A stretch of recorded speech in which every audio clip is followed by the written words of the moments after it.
একদিন গ্রামের এক রোগী শহরের ডাক্তারের কাছে গেল। রোগীর নাম ছিল করিম। ডাক্তার জিজ্ঞেস করলেন, কি হয়েছে আপনার?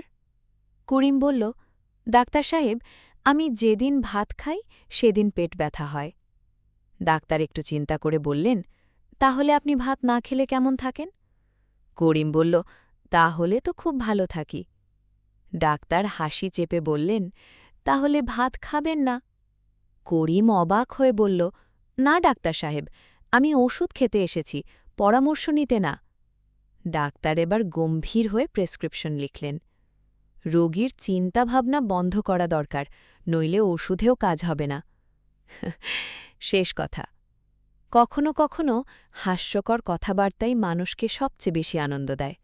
করিমের মতো মানুষরাই জীবনকে সহজ করে রাখে, কারণ তারা জানে হাসতে পারা মানে অর্ধেক অসুখ সেরে যাওয়া।